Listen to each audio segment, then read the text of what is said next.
Assalamualaikum warahmatullahi wabarakatuh. Perkenalkan, kami dari kelompok B2. Di sini akan mempresentasikan hasil diskusi dari kelompok kami yang berjudul Revolusi Budaya, sebuah gerakan yang merubah Cina selamanya. Sebelumnya perkenalkan dari anggota kelompok kami. Yang pertama ada saya, Muhammad Abdul, lalu ada Abdul Majid Jabir saya, lalu Fahriza Irfan Putra, dan ada Aksa Farja Muhammad. Yang pertama kita menuju ke latar belakang. Pada 16 Mei 2016 menandai 50 tahun sejarah yang merubah Cina selamanya. Cultural Revolution atau revolusi budaya merupakan sebuah bagian dari dekade berdarah dan penuh kekacauan di dalam kehidupan sosial politik masyarakat Cina yang merambat hingga ke isu ekonomi, kelaparan, penghancuran nilai-nilai, ritus, hingga benda dan objek budaya di penjuru Cina. Meski sering dilihat sebagai bentuk perseteruan politik antara kelompok pro Mao dan kritis terhadap Mao, di sini kami mencoba mengupas bagaimana peristiwa ini berdampak pada kehidupan sosial budaya masyarakat Cina. Revolusi budaya ini terbagi menjadi 3 periode. Periode pertama dimulai ketika Mao Zedong mengeluarkan pemberitahuan 16 Mei 1966. Periode kedua dimulai pada awal 70-an di mana Lin Biao memegang peran dalam periode kediktatoran militer. Periode ketiga setelah kematian Lin Biao membuat Zhou Enlai dan kelompok moderat lainnya seperti Deng Xiaoping memegang kekuasaan dan berupaya menstabilkan Cina. Banyak sejarawan menginterpretasikan revolusi budaya ini sebagai upaya Mao Zedong untuk memperkuat posisinya di Republik Rakyat Cina dengan menghancurkan lawan-lawan politiknya. Meski begitu, bagaimanakah dampak sosio-kultural, ekonomi dan politik yang dihadapi oleh masyarakat Cina setelah peristiwa ini dan apa yang mereka pelajari? Four Olds atau 4 kebiasaan yang lama adalah sebuah kebiasaan-kebiasaan yang masih terbawa dari zaman Ming, zaman kerajaan Ming. Lalu seorang jenderal yang bernama Lin Biao yang merupakan penerus dari Mao Zedong akan menghancurkan paradigma 4 hal tersebut. 4 hal tersebut itu adalah mulai dari budaya, adat istiadat, kebiasaan, dan idealisme. 4 kebiasaan lama ini tidak berbanding lurus dengan semangat-semangat sosialisme yang akan dibentuk pada saat revolusi Cina. Maka dari itu, pemerintah Cina membuat suatu kebijakan atau suatu idealisme baru, yaitu Four News, yang dimana hal itu berkebalikan dengan Four Olds atau kebiasaan yang lama. Lalu selanjutnya ada budaya Cina sebelum terjadinya revolusi budaya. Budaya-budaya dari dinasti Ming hingga Qing yang lekat di masyarakat, salah satunya adalah idealisme borjuis. Banyak masyarakat pada dinasti Ming hingga Qing yang memiliki harta kekayaan yang berlimpah sehingga menjadikan uang sebagai alat yang ampuh untuk mendapatkan apapun. Kejadian ini memicu terjadinya batasan antara masyarakat berada dengan masyarakat menengah ke bawah, serta memicu adanya liberalisme borjuisme yang berartikan dengan uang bisa mendapatkan hak individu seperti hak agama, politik, dan kebebasan sipil. Hal ini yang membuat Mao Zedong memiliki gagasan untuk segera merubah ideologi masyarakat menjadi ideologi yang mengedepankan kesetaraan atau sering kita sebut ideologi komunisme. Pada tanggal 28 Juli, seorang perwakilan dari Pengawal Merah meminta Mao Zedong untuk memberontak dan cemas untuk melindungi revolusi. Mao Zedong kemudian menanggapi suratnya dengan menulis poster besarnya sendiri, Markas Besar Bombard, di mana ia mengumpulkan orang-orang untuk menargetkan markas besar kontra revolusioner, yaitu Markas Besar. Mao Zedong menulis bahwa meskipun revolusi komunis, elit borjuis masih makmur dalam status otoritatif. Selanjutnya kita menuju pada alasan revolusi budaya di Cina. Banyak hal yang dianggap melatar belakangi alasan Mao Zedong ini menginisiasi revolusi budaya. Yang pertama ada the four old yang dianggap menghalangi jalan menuju komunisme. Yang dimaksud dari four old ini yaitu adalah budaya lama, kepercayaan lama, adat lama, dan kebiasaan lama. Yang kedua terdapat kegagalan program The Great Leap Forward. Program ini yang pada dekade sebelumnya dilaksanakan justru berbuah kegagalan yang dimana ia menciptakan kelaparan massal terparah sepanjang sejarah dunia. Hal ini juga menyebabkan pandangan negatif terhadap Mao Zedong di Partai Komunis Tiongkok. Mao Zedong tidak ingin besar. Yang ketiga, Mao Zedong jelas tidak ingin bernasib sama seperti Stalin yang pasca Nikita Khrushchev menggantikan Stalin dan melakukan proses destalinisasi. Hal ini memunculkan kekhawatiran dari Mao Zedong jika dia dapat bernasib sama seperti Stalin yang digantikan dan ideologinya dibuang. Selanjutnya, apa yang terjadi saat revolusi budaya? Yang pertama adalah indoktrinasi Maoisme dan penghapusan The For All. Selain menguatkan semangat The For All tadi, ada Maois lainnya yang juga merilis buku Quotation from Chairman Mao Zedong yang isinya itu mendoktrinasi pemikiran Mao ke rakyat Cina.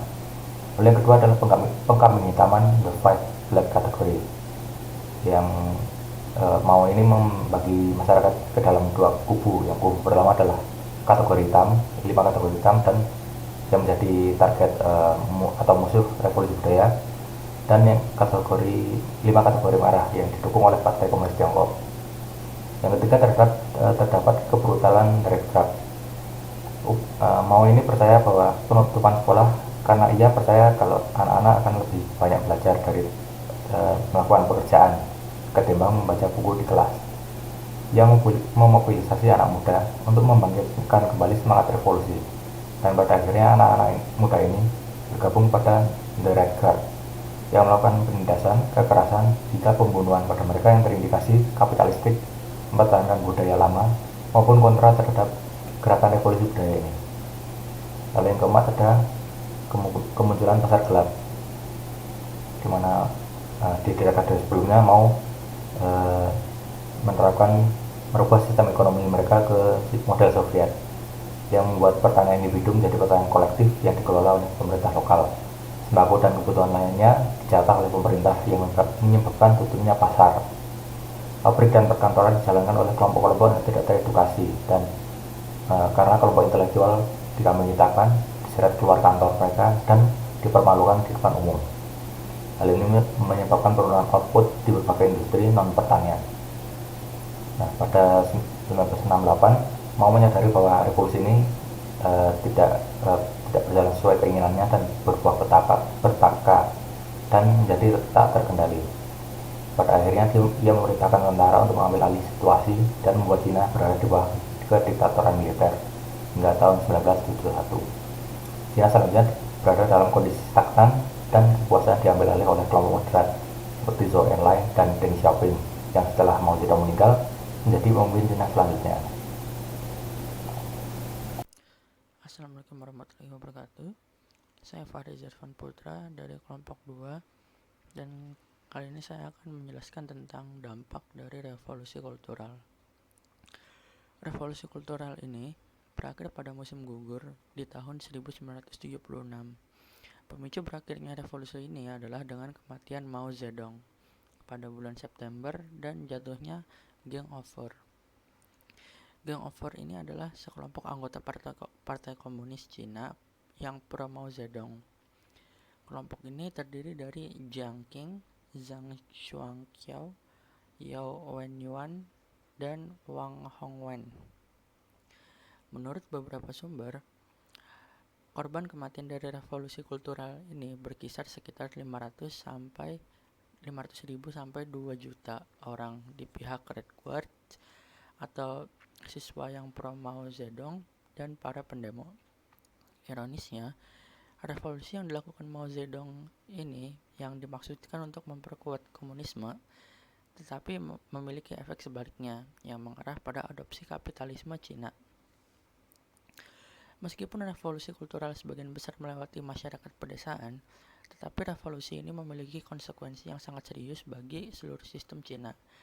Konsekuensi jangka pendek yang diakibatkan oleh revolusi ini adalah ketidakstabilan politik dalam kebijakan ekonomi. Pertumbuhan ekonomi di Cina pada saat itu memperlambat dan menurunnya kapasitas pemerintah untuk mengirimkan barang dan jasa. Dari tindakan revolusi yang berakhir pada tahun 1970-an ini dapat membantu mengatasi masalah yang akan terjadi, tetapi karena kejadian ini sangat tragis, maka akan meninggalkan peninggalan sejarah yang serius dan berjangka panjang. Pertama adalah akan ada kesenjangan antar generasi, seperti orang dewasa tidak dapat pendidikan sekolah, melainkan harus memperbaiki ketidakpuasan mereka dengan turun ke jalan. Kedua, korupsi akan menyebar luas di Partai Komunis Cina dan di kalangan pemerintah. Ketiga, kepemimpinan dan sistem Partai Komunis Cina mengalami hilangnya legitimasi ketika jutaan orang Cina kecewa dengan permainan kekuasaan yang jelas terjadi atas nama prinsip politik di awal dan pertengahan tahun 1970-an. Yang terakhir adalah munculnya faktor faksi-faksi pahit karena anggota faksi saingan revolusi kultural berbagai unit kerja yang sama dan masih mencari cara untuk melemahkan kekuatan satu sama lain. Banyak dari tujuan revolusi kultural yang dinyatakan sebagai program yang operasional ini termasuk inisiatif yang dirancang untuk mengurangi apa yang disebut 3 perbedaan utama, di mana arti dari kata tersebut adalah memisahkan intelektual dari buruh manual, pekerja dari petani, dan perkotaan dari perdesaan. Banyak langkah telah diambil untuk melemahkan elitisme di sistem pendidikan. Jumlah tahun di setiap kelas dipersingkat, dan penerimaan universitas didasarkan pada rekomendasi dari unit kerja siswa, bukan hanya sekedar proses seleksi saja. Semua anak muda harus melakukan pekerjaan fisik setidaknya selama beberapa tahun sebelum masuk perguruan tinggi. Bahkan sebagian sekolah, ilmu formal sebagian besar digantikan oleh studi politik dan pelatihan kejurusan. Selama tahun ini, juga jutaan pemuda Cina dikirim ke pedesaan. Pemuda yang dikirim ini adalah pemuda aktivis Red Guards, tetapi program ini dilaksanakan agar mereka mengambil karakter yang lebih umum.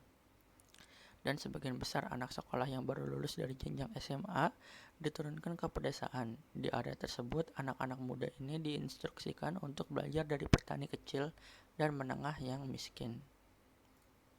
Lalu tanggapan kelompok dan kesimpulan. Di revolusi budaya dilaksanakan dengan sangat buruk.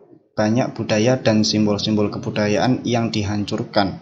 Revolusi budaya ini menimbulkan kontradiksi atau konflik internal di mana sebenarnya merupakan unsur terpenting dalam perkembangan masyarakat yang menimbulkan perubahan-perubahan, mendorong perkembangan dan kemajuan masyarakat. Tetapi di sisi lain, juga bisa dikatakan bahwa hal ini sangat merugikan dengan banyaknya budaya dan simbol-simbol kebudayaan yang dihancurkan.